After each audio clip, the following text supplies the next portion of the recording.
Dalam setiap propaganda spiritualnya, klan Ba'alawiyan, para imigran Yaman yang menyebut diri sebagai Habaib selalu menanamkan satu narasi besar bahwa mereka berasal dari negeri yang termulia di dunia, negeri para wali. Negerinya para kekasih Allah, Hadramaut.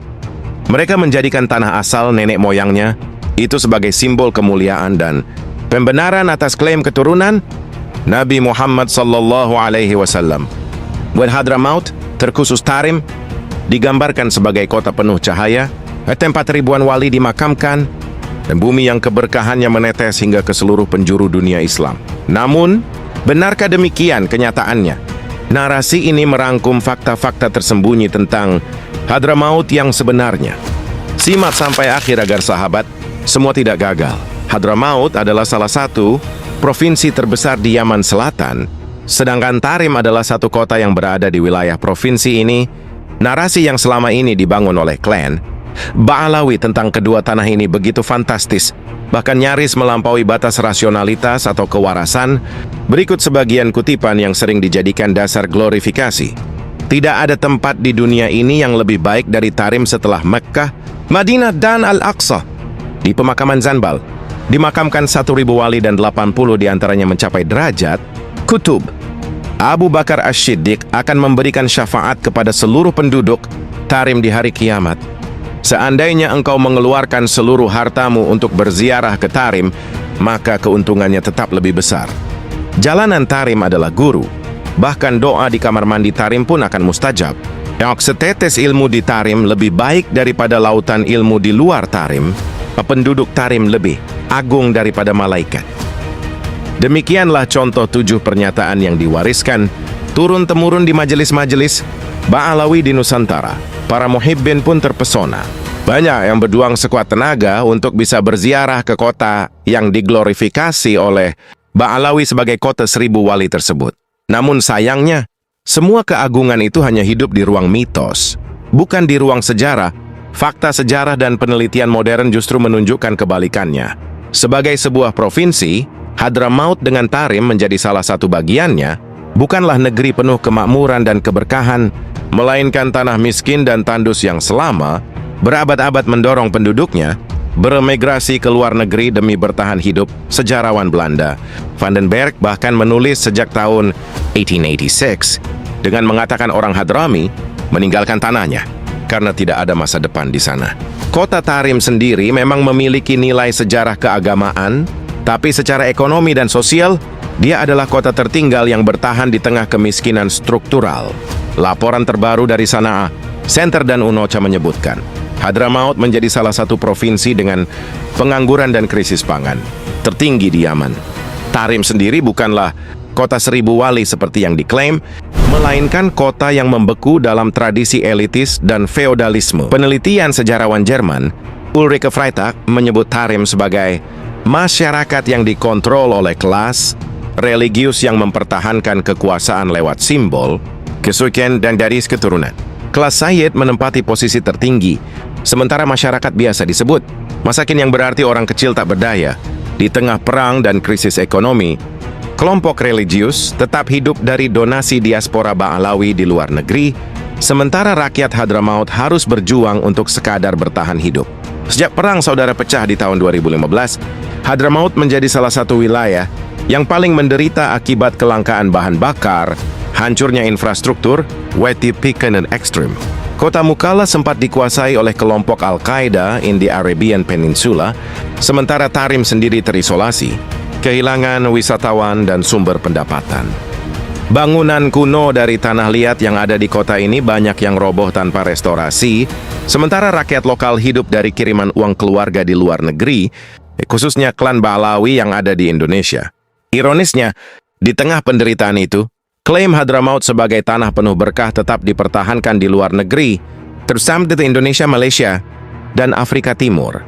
Hadramaut dijual sebagai surga spiritual, padahal kenyataannya hanyalah tanah yang menangis darah dan air mata. Realitas sejarah menunjukkan bahwa Hadramaut adalah tanah miskin yang hidup dari migrasi.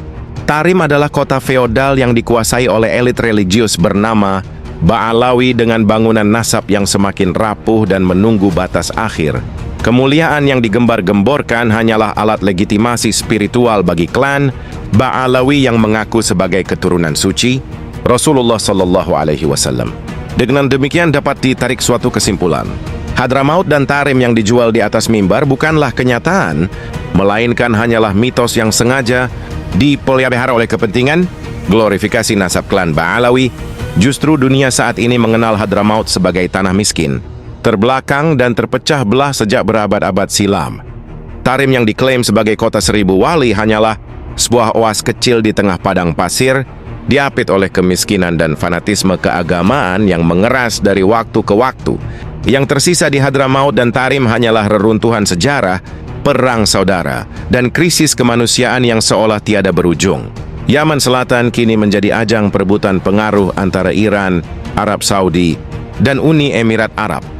Tanah para habaib jauh dari kebaikan yang sering dielu-elukan di hadapan para muhibbinnya. Pertanyaannya kini sederhana tapi tajam. Jika negeri asal mereka saja tidak makmur, tidak stabil dan tidak damai, mengapa kita justru harus mengagungkan klaim mereka sebagai keturunan Nabi yang seolah-olah membawa berkah dari langit? Pepatah mengatakan kebohongan memiliki tanggal kadaluarsa, tetapi kebenaran tidak pernah berakhir.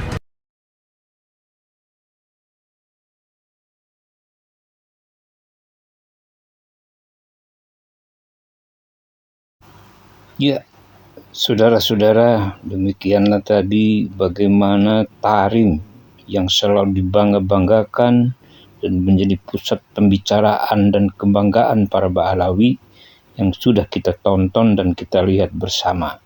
Dan akan tetapi, Tarim Hadramaut yang saat ini yang menjadi kebanggaan para klan Ba'alawi itu sudah porak-poranda oleh Saudi Arabia. Dan untuk itu sangat mencengangkan dan mengejutkan bahwa dikabarkan ribuan Ba'alawi dan Mukibin berangkat menuju Yaman. Dan itu adalah informasi yang saya dapati dari beberapa sumber. Baik sahabat dan saudara-saudara di mana saja berada, ayo kita simak bagaimana kondisi Tarim Hadramaut saat ini yang menjadi kebanggaan para Ba'alawi. Dan bagaimana pula sikap Ba'alawi ketika mereka tahu bahwa Tarim yang mereka banggakan itu luluh lanta dan porak-poranda oleh akibat dari serangan Saudi Arabia dan Uni Emirat Arab. Dan untuk itu mari kita coba lihat video berikut ini. Yuk kita simak. Semoga bermanfaat. Jangan lupa di like dan di subscribe. Bagi yang sudah subscribe, saya ucapkan terima kasih. Jangan lupa. Yuk kita tonton video berikut ini. Selamat mencoba menonton. Semoga bermanfaat. Saudaraku, kabar yang beredar luas ini benar-benar bikin kita sedikit terkejut. Ribuan Habib dan imigran Yaman beserta para pengikutnya meninggalkan kehidupan nyaman mereka di Indonesia. Mereka rela pulang ke Yaman untuk berjihad melawan kekuatan besar Arab Saudi yang menggempur habis-habisan tanah leluhur mereka. Dan hal ini menjadi harapan sebagian besar rakyat Indonesia. Sekarang ini Yaman sedang diserang oleh kerajaan Arab Saudi, terutama adalah di Hadramaut. Siap berangkat ke sana, siap kita berjihad, siap bela habaib. Allahu Akbar. Berdasarkan informasi yang berkembang di berbagai kalangan, ribuan Habib dan imigran Yaman beserta para pengikutnya yang dikenal dengan istilah Mukhibbin ini rela meninggalkan kehidupan yang relatif aman dan nyaman di Indonesia. Menurut kabar yang beredar, para Habib dan para pengikutnya ini merasa terpanggil secara moral dan spiritual. Mereka tidak tahan melihat saudara-saudara mereka di Yaman menderita. Para Habib yang selama ini sangat dihormati di Indonesia merasa tidak bisa diam saja. Mereka memilih kembali ke Yaman untuk bergabung dengan pasukan Houthi untuk melawan dominasi Arab Saudi. Yang bikin berita ini makin mencengangkan adalah jumlah mereka mencapai ribuan orang. Bayangin ribuan keluarga yang tiba-tiba memutuskan untuk meninggalkan Indonesia. Mereka berkumpul mengorganisir keberangkatan massal. Bahkan ada yang rela menjual aset mereka di sini demi membiayai perjalanan pulang dan ikut berjuang. Lantas pertanyaan besarnya adalah, kenapa baru sekarang?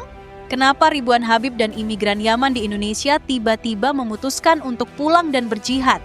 Pertama, situasi di Yaman sudah mencapai titik yang tidak bisa ditolerir lagi. Arab Saudi dan koalisinya telah memberlakukan blokade ketat terhadap Yaman sejak bertahun-tahun. PBB bahkan menyebut Yaman sebagai krisis kemanusiaan terburuk di dunia. Lebih dari 20 juta orang terancam kelaparan, jutaan anak-anak menderita malnutrisi akut. Kedua, ada panggilan spiritual yang sangat kuat. Dalam Islam, membela tanah air dan melindungi orang-orang yang lemah dari kezaliman adalah kewajiban.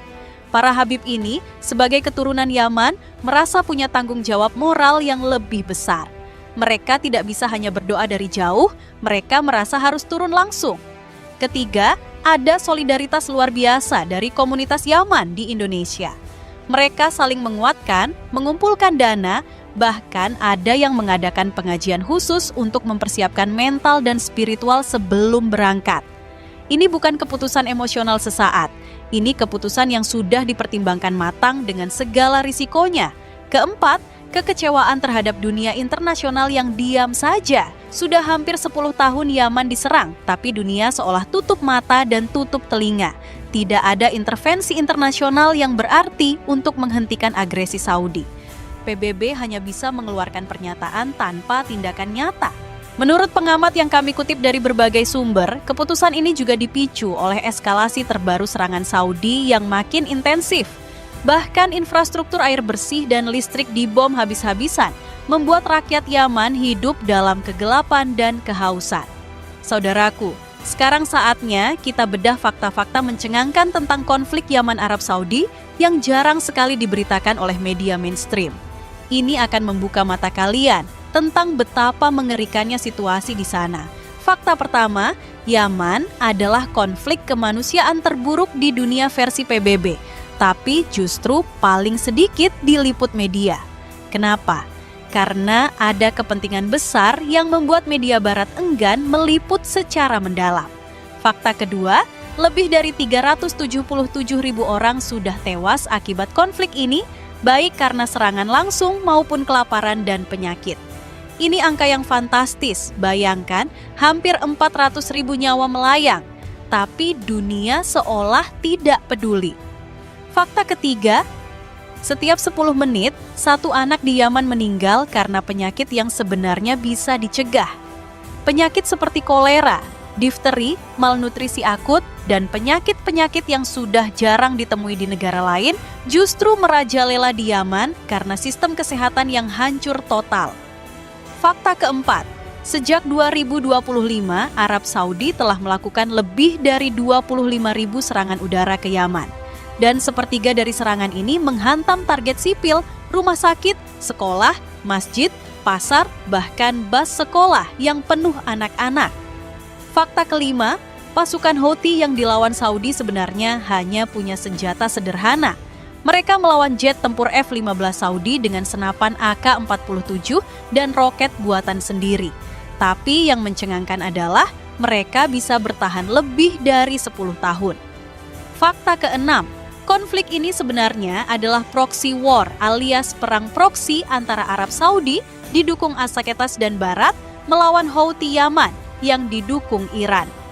Fakta ketujuh, meskipun Arab Saudi mengklaim membela pemerintah sah Yaman, kenyataannya mereka juga mengebom pasukan pemerintah yang mereka dukung. Ini menunjukkan konflik ini bukan tentang legitimasi, tapi tentang kontrol dan dominasi. Nah, itulah fakta-fakta mencengangkan yang jarang diberitakan. Sekarang kalian paham kenapa ribuan Habib dan imigran Yaman di Indonesia diharapkan pulang meninggalkan segalanya untuk berjihad? Karena situasinya sudah sangat mendesak. Mereka sangat diharapkan oleh saudaranya yang tengah menderinya akibat gempuran Arab Saudi. Sementara itu, Arab Saudi dan UIA selama bertahun-tahun mendukung berbagai faksi di wilayah Yaman yang dikelola pemerintah. Salah satu faksi itu, Southern Transitional Council, STC, yang didukung Abu Dhabi, kini mendorong deklarasi kemerdekaan dan pembentukan negara terpisah, langkah yang berpotensi membelah negara termiskin di Jazirah Arab tersebut menjadi dua. STC, yang dalam beberapa pekan terakhir merebut wilayah luas di selatan, mengumumkan rencana masa transisi selama 2 tahun untuk membentuk Saudi Arabia di wilayah selatan Yaman. Ketua STC Aidarus Al-Zubaid dalam pernyataan video mengatakan konstitusi yang dikeluarkan kelompoknya akan berlaku selama 2 tahun. Setelah itu, akan digelar referendum untuk melaksanakan hak menentukan nasib sendiri bagi rakyat selatan. Selama masa 2 tahun tersebut, kata Al-Zubaid, pihak-pihak terkait di Yaman Utara dan Selatan perlu menggelar dialog mengenai jalur dan mekanisme yang menjamin hak rakyat selatan. Ia memperingatkan bahwa jika faksi lain tidak menyepakati seruannya atau mengambil langkah militer, maka semua opsi tetap terbuka. Konstitusi yang terdiri dari 30 pasal itu memproklamasikan pembentukan negara Saudi Arabia, mencakup wilayah yang sama dengan bekas Republik Demokratik Rakyat Yaman, negara Yaman Selatan yang pernah berdiri secara terpisah pada 1967 sampai 1990. Jumat lalu, serangan udara yang dilancarkan koalisi pimpinan Saudi dilaporkan menewaskan 20 orang, menurut pihak separatis. Koalisi yang didukung Saudi dibentuk pada 2015 untuk menyingkirkan Houthi dari wilayah utara Yaman. Namun, setelah 1 dekade perang saudara, Houthi masih bertahan di utara, sementara faksi-faksi yang didukung Saudi dan UEA justru saling bertempur di selatan.